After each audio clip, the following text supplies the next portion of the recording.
On behalf of the families of PFC Karina S. Lau and PFC Anthony D. D'Agostino, we would like to welcome you to this memorial service. We would welcome Colonel Teeples and Command Sergeant Major Caldwell, Regimental Commander, Command Sergeant Major. Colonel Smith, Command Sergeant Major Lane, 22nd Signal Brigade Commander and Command Sergeant Major. Colonel Guthrie, CJTF C6, Sergeant Major Atkins, Brigade S3, Sergeant Major, and other dignitaries and soldiers and friends. Welcome you to this occasion.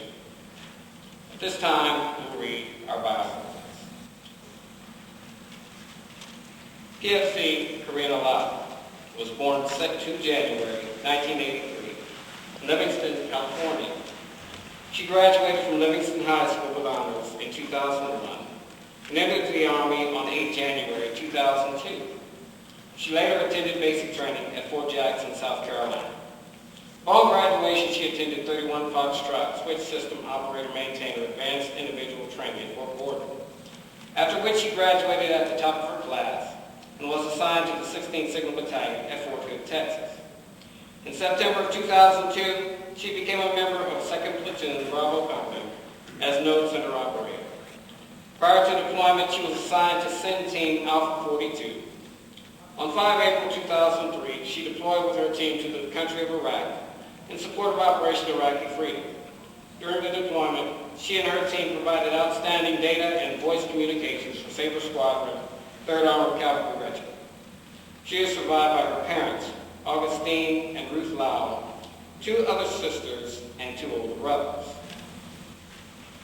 PFC Anthony D. D'Agostino was born on November 6, 1982 in Augusta, Georgia, to Mrs. Deborah A. Granahan and Stephen A. D'Agostino. PFC D'Agostino attended basic training at Fort Benning, Georgia on April 10, 2002. He was assigned to the 2nd Battalion, 47th Infantry Company's 2nd Platoon.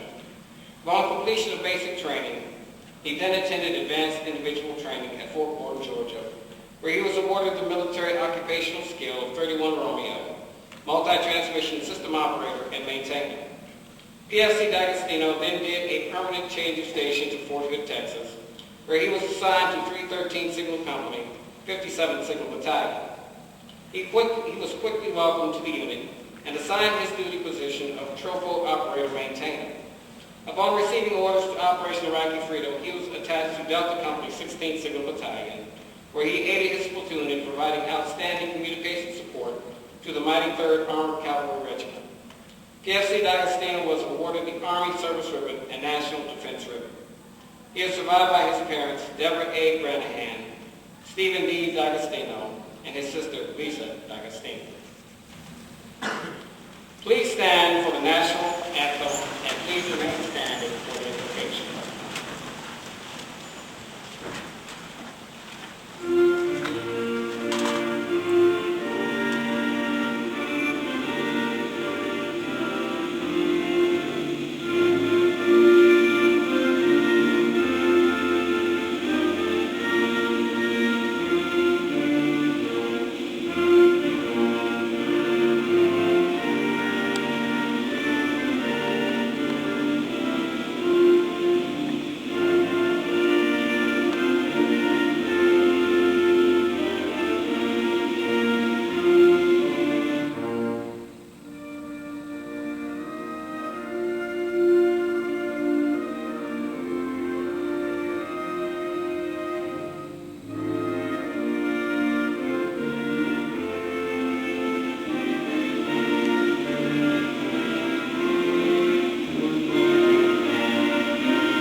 We ask your loving touch upon all who are gathered here. Remember the families of our fallen comrades Be their ever-present comfort. As well, remember every grieving soldier who has lost a friend, that they may sense your love. Be with us as we commence this service, that we may comfort one another. In your name we pray. Amen. Please be seated.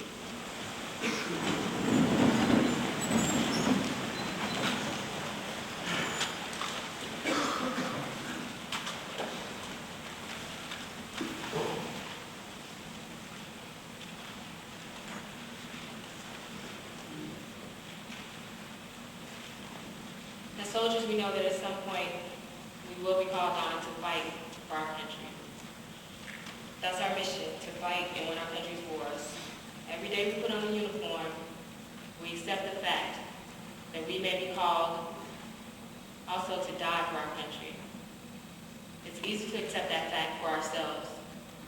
What's harder to accept is when one of our fellow soldiers does that very thing. That's the hardest thing. That's the hardest thing to accept in a unit. As a new commander, I didn't have a chance to really get to know PFC Lau. When we received notification that she was killed in action, I immediately remembered every time I'd ever seen her, every time I'd ever spoken to her. I remember when I did my in-brief to the Bravo Company junior enlisted soldiers. I stood there telling them my vision, my goals for the company, what I expected of them, what they could expect from me. And in that entire group of soldiers, I remember specifically PFC Karina Lau standing there with this big smile on her face, nodding as if she was agreeing with everything I was saying. Just that simple gesture, it encouraged me. It encouraged me to know that my words weren't falling on deaf ears, that I was connecting with at least one of the soldiers. They understood exactly what I was saying. I also remember the first time we visited her site, her team, out at the 2-3 site. She took us to see her living quarters. She showed us her new beds that the unit had got her out there. She showed us her mink blankets. She showed us her chair that a lot of the soldiers don't have. And the first sergeant asked her, "Were you there when the commander gave her brief to the company?" "Yes, First Sergeant, I was there." "What do you remember that the commander told you?" And instantly she had this big grin on her face. She said,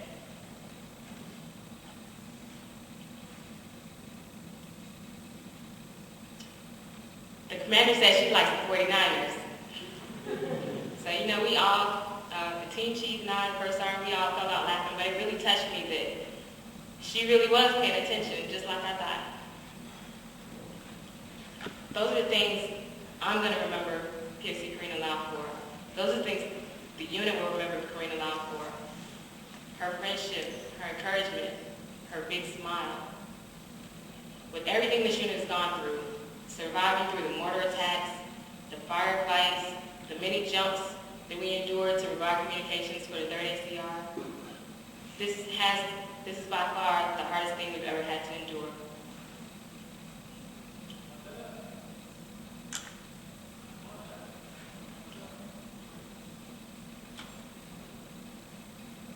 The unit is going to grieve. We're going to mourn. Her loss is going to affect us for a while.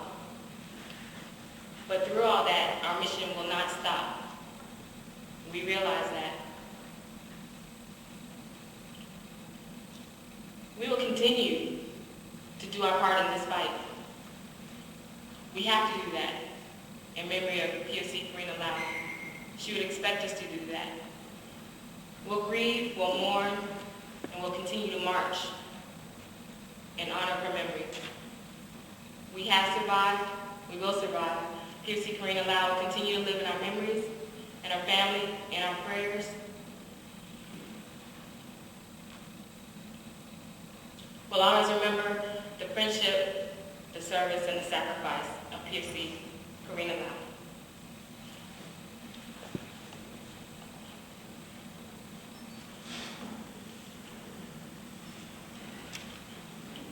Private First Class Karina Sotelo Lau, a friend, a true hero. I remember the first time I met Private First Class Lau. Me and her platoon sergeant took a flight out to the MEK compound where her team was providing support to the Sabre Squadron.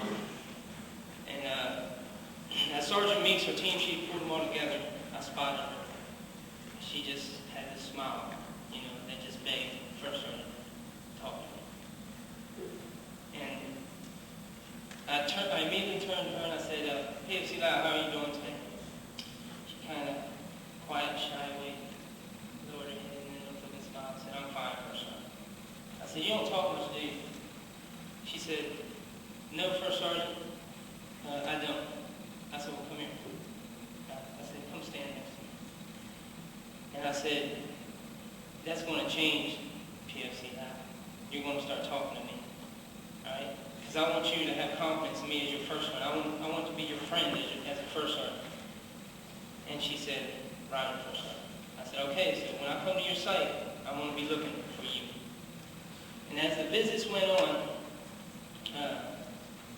I looked for PFC Lab. And on the second visit, I said, come here, PFC Lab. She came in, yes, First Sergeant. I said, why don't you talk that much? She said, I'm just a PFC. I said, well, that's not a good enough excuse. She goes, I don't know what to say to my First Sergeant. I don't know what to say to my platoon sergeant. I only talk to my section chief. I said, your section chief tell you that? She goes, no. I said, all right. As the visits went on, this one visit remains in my mind and will ever be ingrained in my mind. And that's the visit that myself and my new commander had made out to the Sabre Squadron on the north side of the airfield. And I remember going up and being greeted by Sergeant Meeks, the team chief, and, he said, hey, First Sergeant, you here to check the site? I said, no. I said, I checked the site last week. I'm just here to visit soldiers. And all of a sudden, I looked off to my right, and I see PFC Lab coming outside from the barracks. And I said, hey, PFC Lab, how you doing? She said, fine, First Sergeant. I said, what are you doing today? She goes, oh, today's my day off. I said, oh. I said, so what are you doing? She goes, well, I heard my First Sergeant was on site, and I wanted to come out and say hi to him.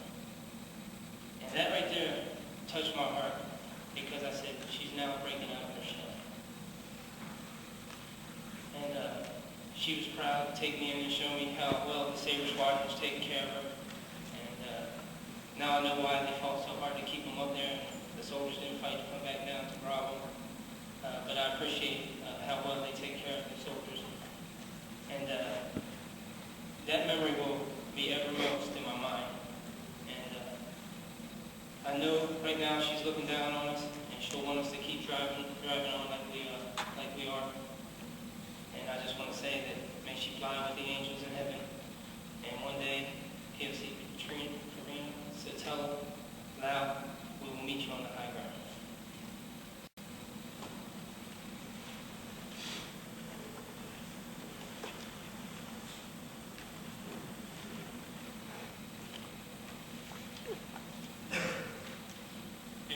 Remembering PFC Lab and all the things she's done for the outports we sent team, I can tell you she's done a lot. I can look around. I can remember when I played combat soccer with the squad combo guys, charged the perimeter with Prasad Ritter with Captain Hayes. She was always surprising me and the team. The one story I believe that sticks out in my mind is one night we had jumped from First Sergeant Ritter site to the actual Sabre top, and it was kind of getting dark.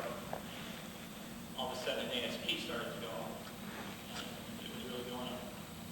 There was stuff flying everywhere, and we got to the top. They came running by us, and we locked up. We went running with them. We're scenting and breathing what they're doing. And, so, this ASP was throwing a lot of mortar rounds and shrapnel, a lot of stuff. Sergeant Major Teal was there, and he was making sure all the little team operators and team chiefs were heading in the right direction. And it was getting darker, and we just kept going farther and farther. We finally found this building, and it had an overhead cover. We got into it. The blasts were just all over. You could feel the heat off some of the rounds. They were so close. So we moved into an open area. There was about 15 of us. We're standing around, we're just kind of hunkered down, listening.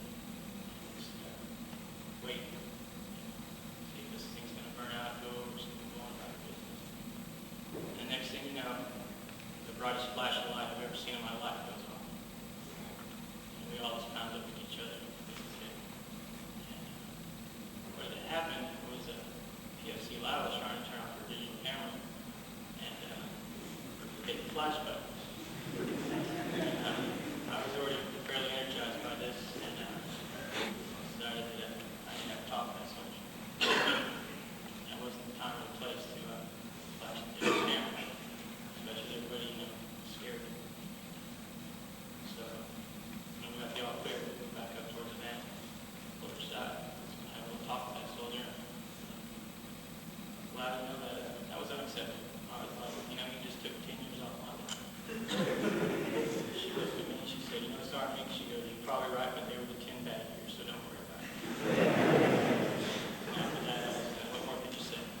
And I would hope that's how we all remember a lot of somebody with a lot of character and humor who was dedicated to the team, to the mission, and not just as far as family and brother company, family and second squad, third squad as well.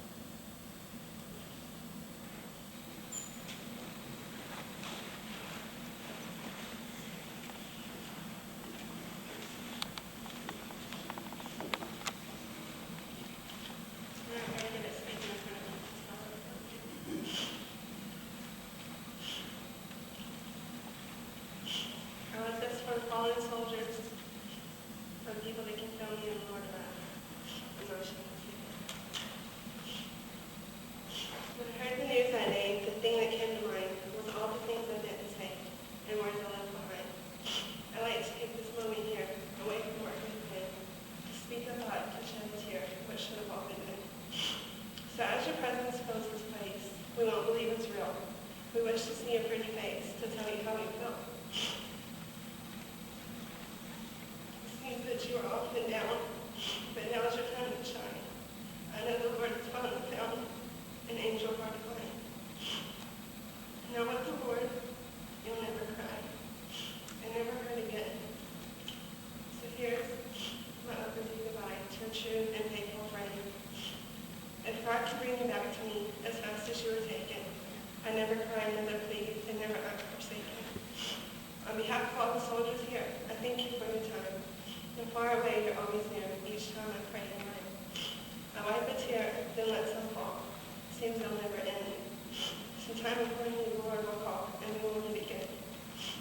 Karina, please know that you are loved, much more than you can see. And you are who we're thinking of when strength is all we need.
Private First Class Anthony D'Agostino was born November 6, 1982 in Augusta, Georgia.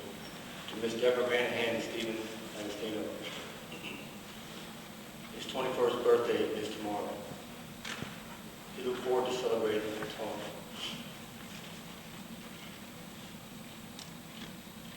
Private D'Agostino attended basic training at Fort Benning and AIT at Fort Gordon, where he became a 31 Romeo multi-transmission systems operator maintainer. first duty station was in Fort Hood, where he was assigned to the 313 Signal Company as a tropo operator. Upon receiving orders to Operation Iraqi Freedom, he was attached to a dog pound, where he aided his platoon in providing outstanding communication support to the 3rd Armored Cavalry Regiment. Most of us in here are communicators and understand signal flow. I would like to use an analogy. On Sunday, when we learned that the helicopter went down with 2 of our soldiers on board, it was like our shop was taking hits. We started operating in a degraded mode. When we learned the news of our fallen comrade, we mourned, we grieved. There was confusion and there was doubt. Our shop was out.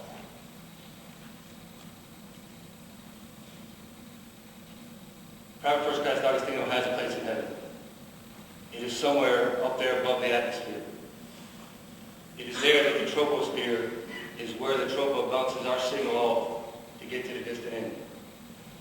In his new place of duty, I know that Private D'Agostino is there ready to strengthen the signal, to strengthen the tropo signal.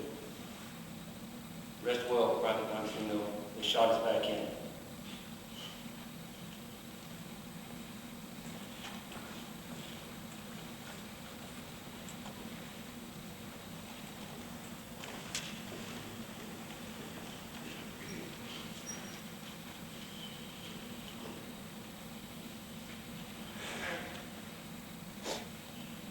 Gipsy Anthony D'Agostino, a man, a soldier, a friend. There's a lot of things I can say about D'Agostino.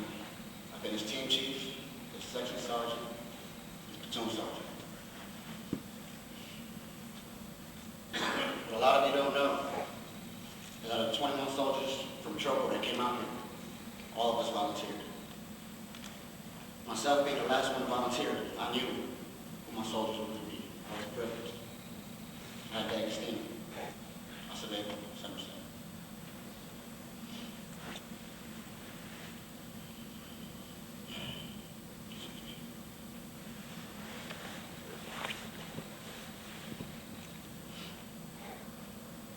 There's 1,000 stories I could tell you how hard D'Agostino worked. 1,000 stories I could tell you about how D'Agostino went to go to chop off and took him in the house to eat in the cellars. Got kicked out the parking lot for working on his car, come to my garage to work on it.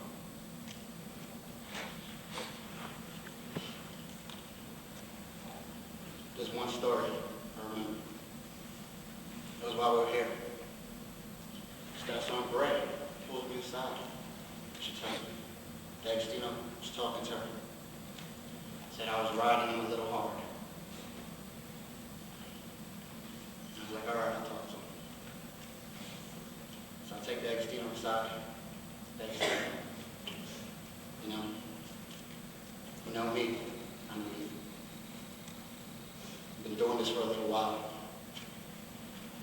I know your potential. I'm pushing because of your potential. Hardest worker in his platoon. He's coming. Probably out here on the other side. He fixed everything in his barracks.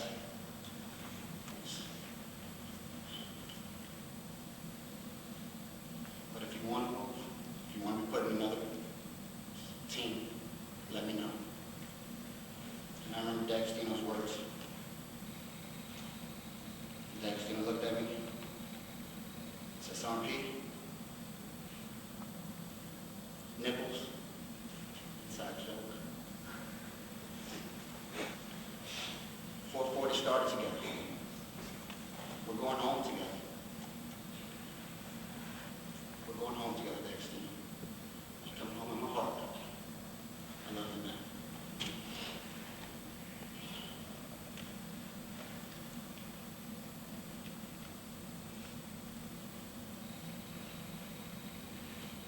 Anthony D'Agostino, Dag,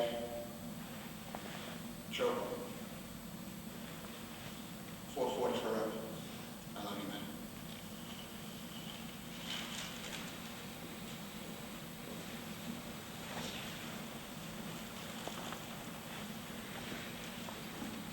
I myself, not a big speaker, but if you knew D'Agostino like Delta Company knows D'Agostino, you would know that what I'm about to say is true. Jotted a few words down in memory of him on his behalf. My grandfather once told me before he died that once you fear death no more, then you will understand what life is truly about. I took and tried to figure out what he was talking about. And then it occurred to me that what he meant was once you embrace God, you open up your soul and take him in wholly and let him guide you to a life that can't compare to our own. I think I can speak for us all when I say that God had a plan for Anthony D'Agostino to show him that God. He was without a doubt a child of God. He helped others in a way that no one else could have. He gave 110% to not only his work he did while he was with us, but to also make sure we were taken care of. Even though he had an unorthodox way of getting things done, he still made it happen. We were all close to Anthony D'Agostino, that's true, and we all feel sad that he was taken from us. But be happy for him now because he is living his new life, fixing up heaven in his own style, with drywall screws and industrial strength cooling. Try to remember him the way he was, happy, always had a positive attitude, a good way of looking at things. For he'd want to be remembered that way. He would not want us all to do things. He would want us all to do the same in our own lives. Because now as he watches over us, we all have a little bit of him inside of us somewhere.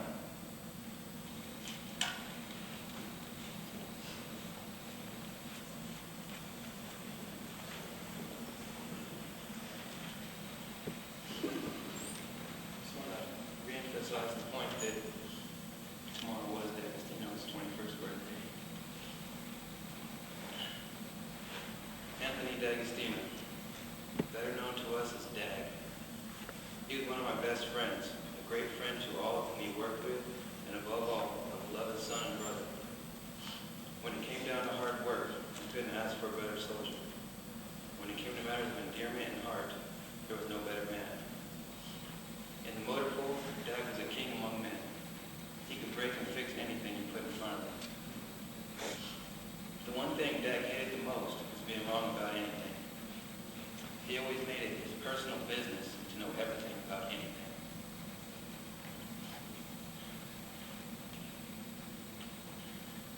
If there was ever one man who deserved our loyalty, trust, and friendship, it would be Anthony D'Agostino. He'd give the shirt off his back to keep his friends warm. He would go to the ends of the earth just to see us smile.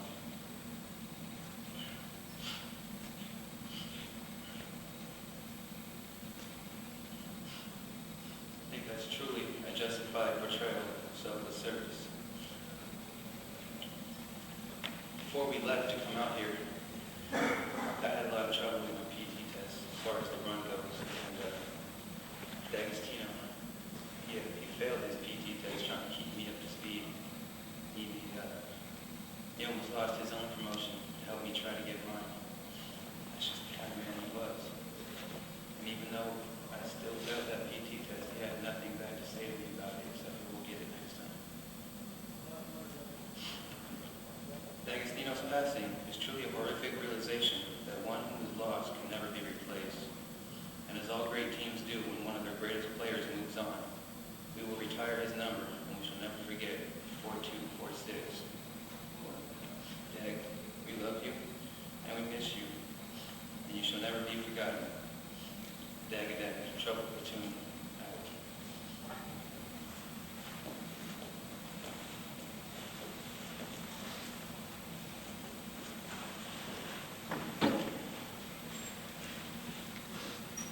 He said, I was born with nothing, and I will die with nothing. The Lord gave, and now he has taken away. May his name be praised.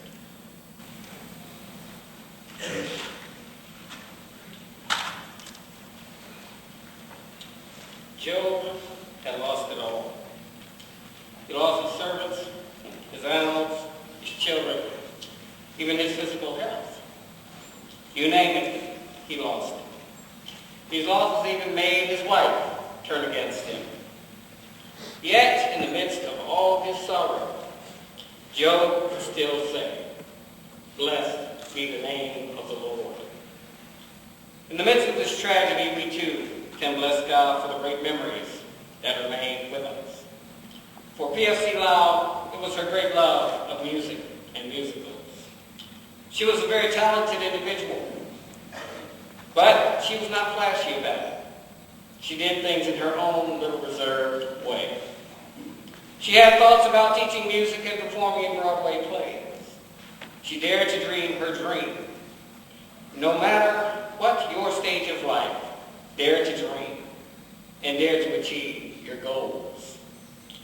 But PFC D'Agostino, it was his ability to fix just about anything. If you gave him something to fix, he broke it first, and then he remade it. He was always ready and willing to assist at any time, with any task, but he would break it before he would remake it. Yes, our hearts and our spirits may be broken at this time, but God takes that brokenness and he heals it. We're told in Psalm 23 that we do not need to fear any evil in the valley of the shadow of death, because God is with us. If he is willing to go that length and depth, that indicates that there is no limit to which he will go for us, and no limit to that which his children can know of his love. Any age or stage of life is a good time to remember your Creator. We are instructed in Ecclesiastes 12:1 to remember our Creator in the days of our youth. Rest assured, there is no better time than the present. While it may seem right now that it is impossible to get beyond the grief that you might feel, it is not impossible to overcome it. For with God, all things are possible. Woodrow Crowe aptly stated, "Death is a reality. No one has found a cure for it. Sooner or later, therefore, all people have to face death." While yes, that is the case, there is the hope that is there as we make our connection with our Creator. 1 Corinthians 5:8 tells us that we are confident, yes, well pleased to be absent from the body and to be present with the Lord. Yes, even in what seems to be the darkest moment in life, there is still much hope. Yes, it is tempting to be bitter at our enemies, at death itself, even at God for allowing such tragic events to happen. However, we must remember that there is one who is able to keep us and to help us beyond what we see in the present. There is a better tomorrow ahead. There is an old song of the church that says, "Many things about tomorrow I don't seem to understand, but I know who holds tomorrow, and I know who holds my hand. He's doing that even now." Yes, we sorely miss our friends, but God will always hold our hands through our most difficult times, as we face those times now and in the future. May God richly bless you as you continue to be everyday heroes. Our poem says, "Everyday heroes." There are all kinds of heroes who live in this world, all kinds of heroes within. They are there in our circle of family and friends and the strangers we pass on the street. There are heroes who somehow find strength to go on, even when they feel weary inside. And heroes whose gift is their honest emotion, the truth of the tears they have cried. There are heroes whose courage saves people and nations, who search out the safe path ahead. And heroes whose job it is to quietly listen or tuck a small child into bed. There are everyday heroes who touch our hearts deeply without even knowing they do. There are heroes around us wherever we go. There's a hero right now within you.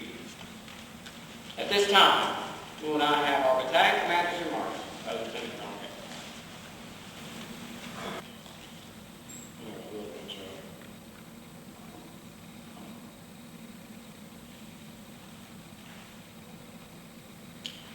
Sometimes it's really difficult.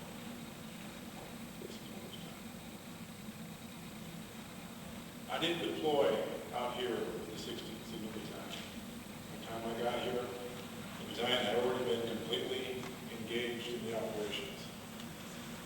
So I didn't get the opportunity to meet Private Lau, Private D'Agostino, and get to know them the way you all have before you came back here.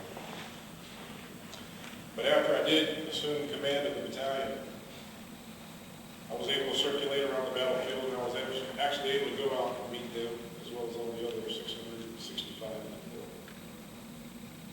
And these two, I could tell they were great soldiers. When you would go to their site, you could see the energy and the youth in their eyes. Their duty performance was incredible, and they were always excited. So I could tell that they were good soldiers. And coming to the 16th was their first duty assignment. So the Army had done well to train some professionals. But as you could hear from the remarks today and some other things that happened later on, I found out that these are good people.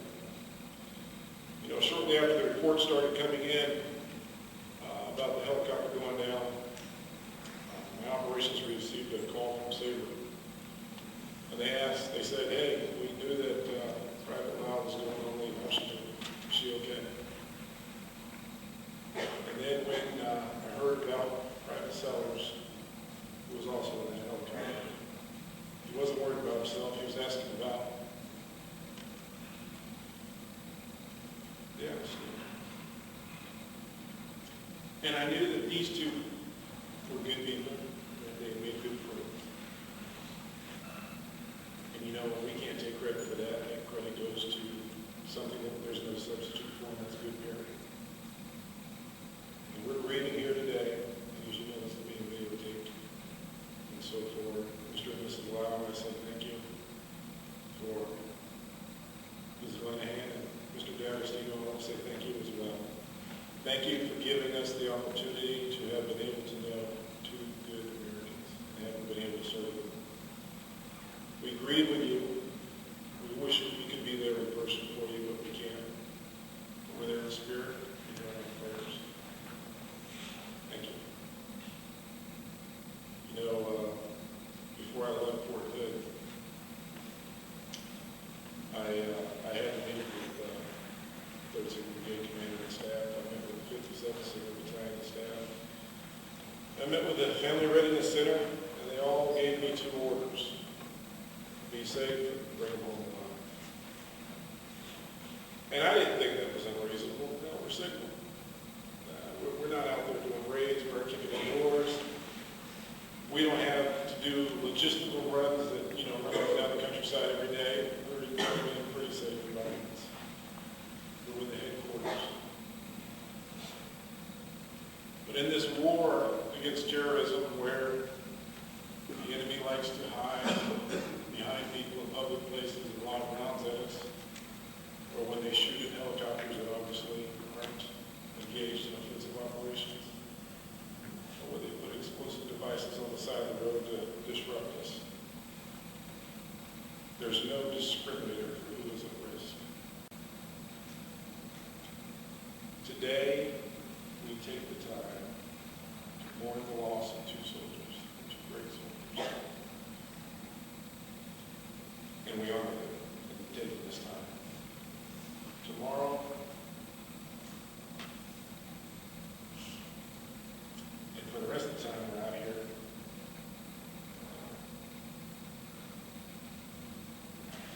we honor them by providing the means, Colonel Tiggins, and the other warfighters who vindicate their sacrifice.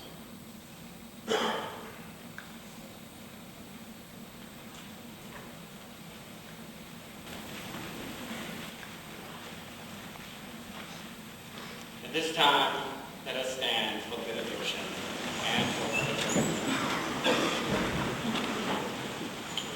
Let us bow our heads in prayer. O Lord, as we leave this place, help the sacrifice of these fine soldiers never to be forgotten. Enable us to live a life that makes the sacrifice that they made well worth it. Empower us, strengthen us, and guide us to greater works than these. In your name I pray, Lord. Amen.